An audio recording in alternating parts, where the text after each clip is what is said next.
to Yahweh Bahashim, Yahweh Shai, Bahashim, Rakah Kadash. Double honors to the apostles and elders and peace and salutations to the Akim out there, spreading this truth like wildfire in all truthfulness and in all sincerity. And shalom to the rest of the hopeful elect out there. Alright, this is going to be a continuation of that last video, part 2. I was going on in this Fortune article about JP Morgan rolling out this biometrics payment system, or as they put it, JP Morgan will let consumers pay with their face or palm instead of a card. It's always the face and palm. Keep that in mind.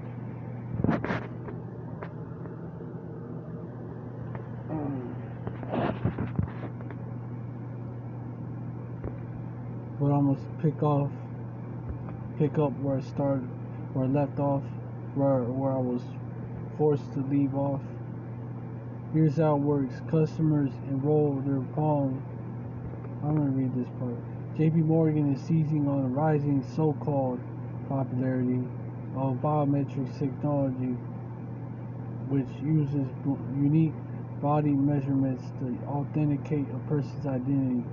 The technology is expected to account for roughly 5.8 trillion in transactions and 3 billion users by 2026, JP Morgan said, citing good intelligence. Here's how it works. Customers enroll their palm or face through an in-store process. Then at checkout, they scan their biometrics to complete the transaction and get a receipt. The new offering is from JP Morgan's sprawling business.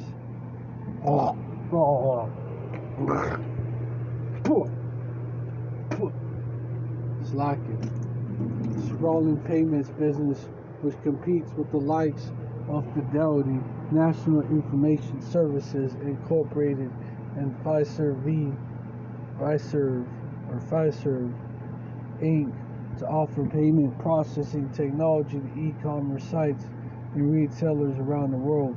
The technology isn't just for JP Morgan cardholders. Consumers will be able to link many different forms of payment to JP Morgan's new system. Quote unquote, being able to roll out this new biometrics-based payment scheme would enhance the race day experience for our guests. They will enjoy a new, faster checkout process, quote unquote. Ramon Pineda, Chief Information Officer for the Formula One Crypto Miami Grand Prix this year, said in a statement. This right here, taking this right here, you also got to keep this in mind as well. Let me see if I have another channel.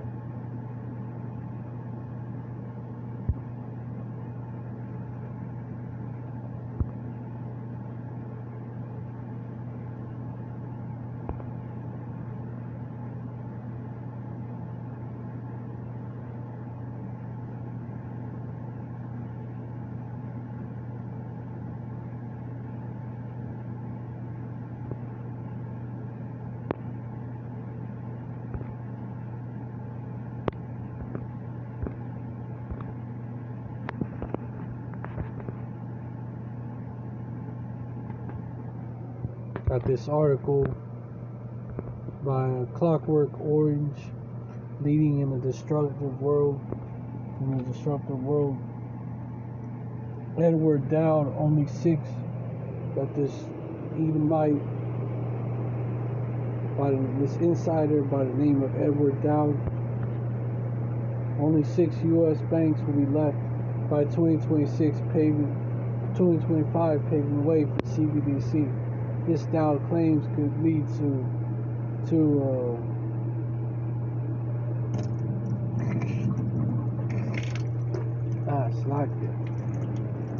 This, Dowd claims, could lead to total government control, quote unquote, in a potentially dystopian future.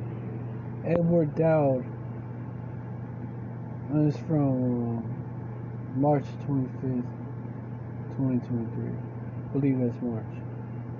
Edward Dowd, founder of Finance Technologies and former BlackRock fund manager, and Michael McCrory, editor-in-chief and lead anchor at Kitco News, discussed the Federal Reserve's latest rate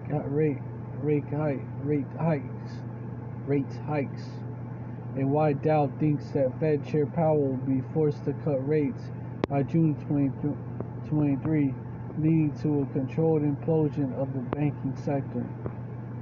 Dowd forecasts that as banks consolidate, only 6 major banks will be left standing by 2025, but paving the way for CBDCs, digital fiat tokens issued and controlled by central banks. This, Dowd claims, could lead to quote-unquote total government control and a potentially dystopian future. Dowd also sees the dollar losing its dominance on the world stage, with the kinetic war breaking out as the BRICS countries launch their own reserve currency. Let's see if there's anything else.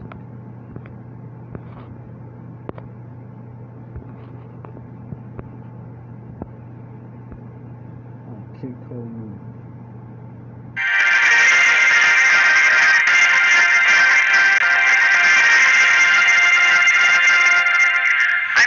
Thank you for joining us.